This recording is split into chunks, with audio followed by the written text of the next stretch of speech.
Nintendo just took out another Switch emulator. This time it's Ryujinx, and this was posted over on the Ryujinx Discord, which was shared on the Steam Deck subreddit. Basically, they were offered an agreement in order to kill Ryujinx, and they took it. Which, if you look at the alternative, getting sued by Nintendo and going bankrupt and defending yourself in court, I think that they probably made the right move. I'm not happy about it, but I do think that that's what I would have done if given the chance. This is what they had to say.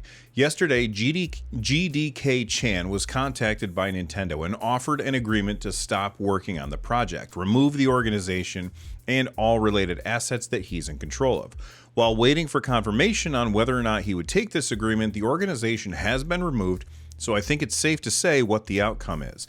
Rather than leave you in a panic and speculation, I decided to write this short message to give you closure. And then they go on and thanked everyone that worked on the project. This is about 7 months after the last time Nintendo put the hammer to a Switch emulator. Last time it was Yuzu back in February. That was due to a settlement between Nintendo and Yuzu. Nintendo had sued the Yuzu team for unlawfully circumventing the Nintendo Switch's copyright protection, essentially getting around their encryption. Nintendo alleged that the people behind Yuzu, which are named Tropic Haze, profited from illegally obtained copies of Nintendo's games. In the settlement, Tropic Haze agreed to pay Nintendo $2.4 million. They had to shut down Yuzu and give the URL yuzu.org to Nintendo. Nintendo basically owns Yuzu now.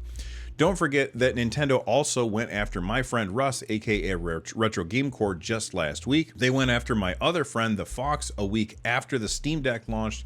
They went after Point Crow for modding Breath of the Wild. They went after 8,500 Yuzu clones, and now they're coming after Ryujinx. At this point, we don't know what exactly the deal was that Nintendo offered the people behind Ryujinx. Perhaps the carrot, maybe it was the stick, maybe it was both, but Ryujinx is now gone. Of course, it was open source, just as Yuzu was, and when we saw Yuzu get shut down, a bunch of clones popped up, and then some of those were swatted away by Nintendo in fairly short order.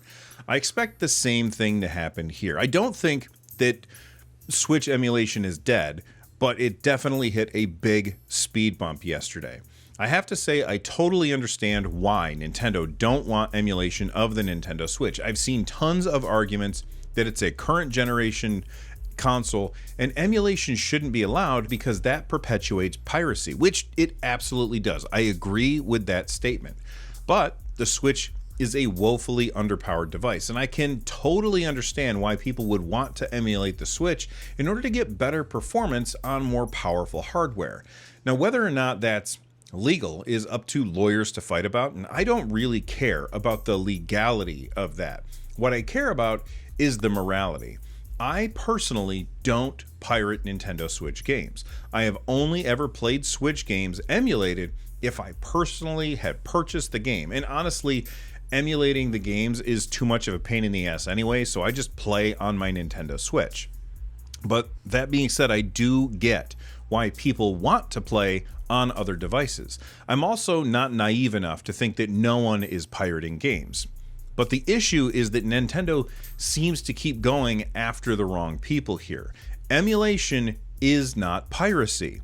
They keep going after people making videos about emulation. They go after people making emulators. Emulators can be used without stealing from Nintendo. The Mig Switch dumper can be used to back up the games that you paid for so that you can play them on a device that you want to. Nintendo would say they're breaking our encryption, and maybe they are. And if that's illegal, then Nintendo has the right to fight that in court, but we all know that these cases will never make it to court. We know that the little guys will always take the deal they are given if given the chance. And why? Because Nintendo can bankrupt you with lawsuits and appeals. Nintendo knows this, so they bully people into submission. When what they should do is go after the people that are stealing, the people that are uploading ROMs. They should go after the brick and mortar stores that are breaking street dates for their games and sue the hell out of them. But it's much easier to send a website a cease and desist or to send a YouTuber a copyright strike. It's lazy, and Nintendo knows it's effective. So rather than going after the real bad guys, they go after nice guys like Russ, or people making an emulator like Ryujinx or Yuzu, or my friend Carrie, just for showing people how to emulate on their Steam Deck. I've also seen some people that are angry at the folks that are in charge over at Ryujinx for taking whatever deal that they were offered. I've seen people call them sellouts, and that they would never accept any amount of money that Nintendo would offer them. They would stand firm and tell Nintendo where to stick their lawsuit. That's very easy to say right up until the point where the lawyers come knocking at your door, at which point I think that their tunes would change. I saw people that were upset with Russ for taking his video down. Those people have no idea the imbalance of power that exists here between Nintendo and the little guy. And I'm sure I'm going to get downvoted to hell and back for saying this, but those people are just so full of shit.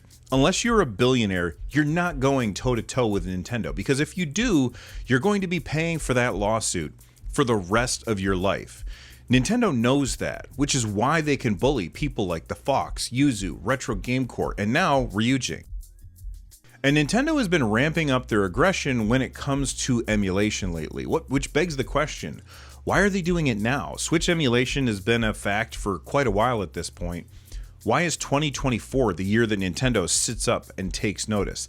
I think this is because the next Nintendo Switch system is right around the corner, and I think that it's going to be backwards compatible with the Switch, meaning that your Switch games will run on the Switch too.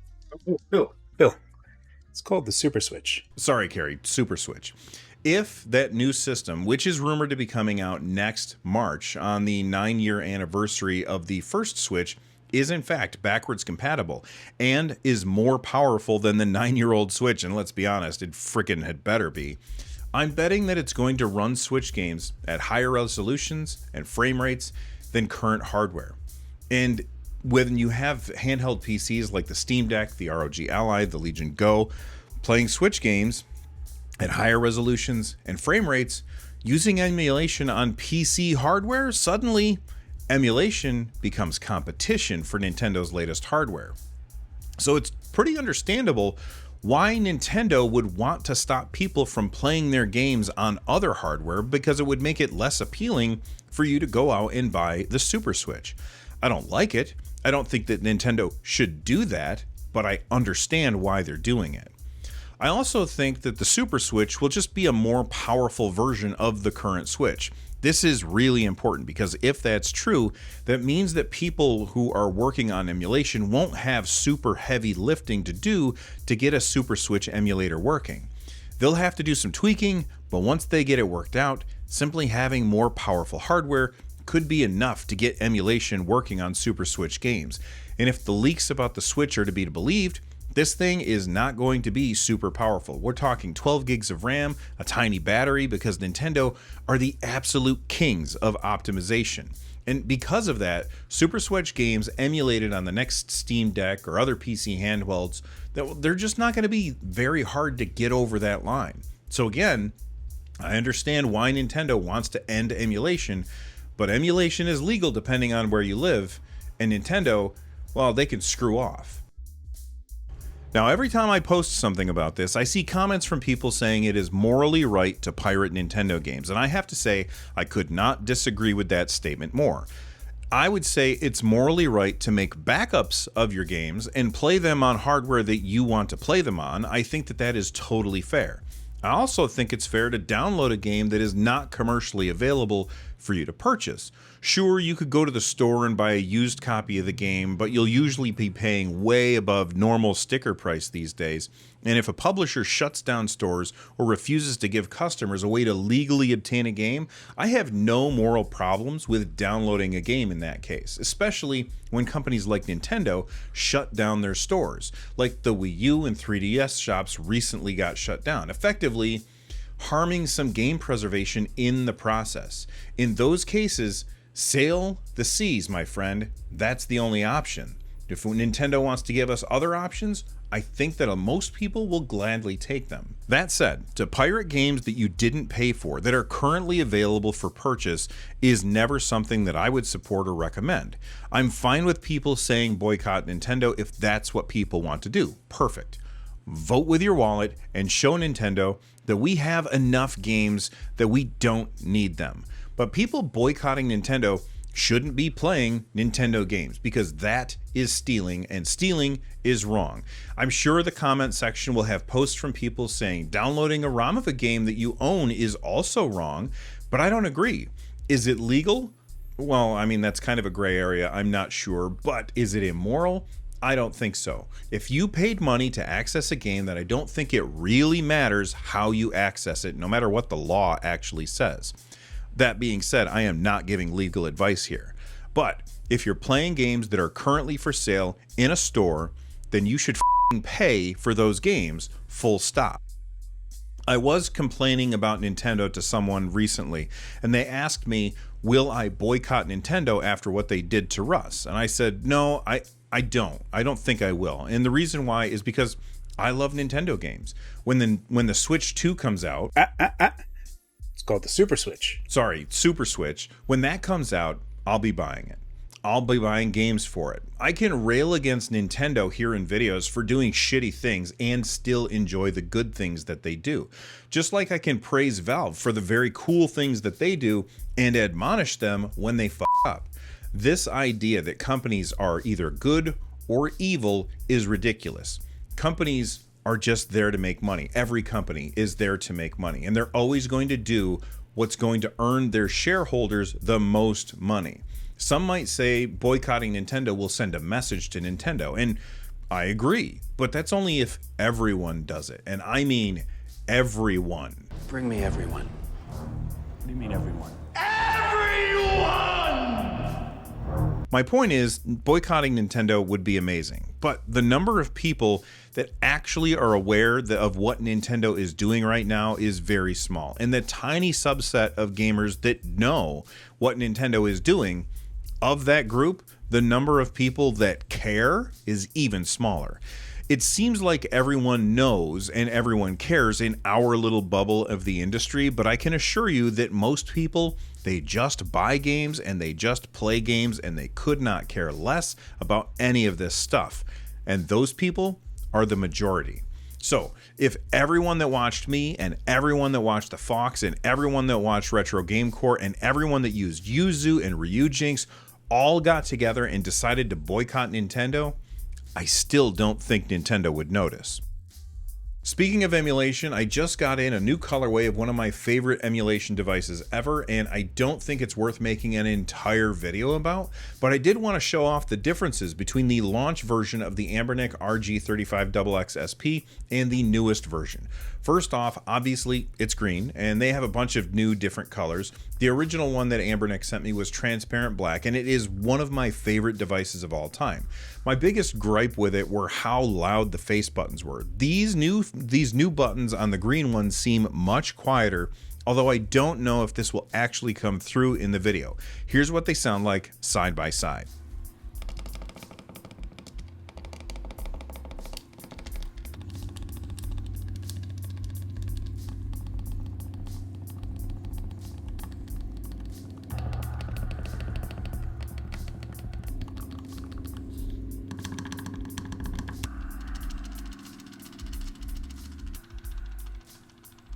The start and select buttons are still super loud, but that doesn't really bother me as you don't really press those buttons all the time. The hinge also feels a little bit smoother. I can't really quantify it, and it isn't something that I can show off on video very well, but it just seems like it's higher quality. It seems nicer. I certainly wouldn't say that the new colorways, quieter buttons, and smoother hinge are worth an upgrade, but they are nice. And anyone that's been on the fence about the RG35XX SP, I think now's the time. It's a great system, and I can't wait to replace Anbernic's operating system with something else, as I don't really like their OS. Though, for a beginner, I think it's fine. Overall, I think the SP is a fantastic emulation device, and I highly recommend it thanks to its form factor and just how great it feels playing games on that device. Plus, it's clamshell. You can just slap it closed super quick. But I'd be lying if I said that I personally wouldn't make changes to it.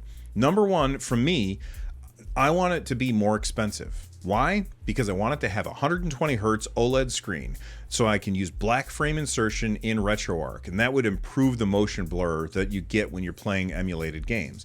I also would want it to be a 4 or 4.5 inch screen. Just a little bit bigger would be amazing. Next, I want the same D-pad that's in the RG40XX and the RG406V. That D-pad is really great. So essentially, my perfect emulation device would be a clamshell 4.5 inch OLED screen with 120 hertz and black frame insertion, no joysticks. They can run up to PS1 games. I would be happy as a clam shell.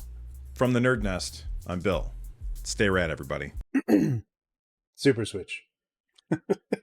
Bill, it's called the Super Switch. That was terrible.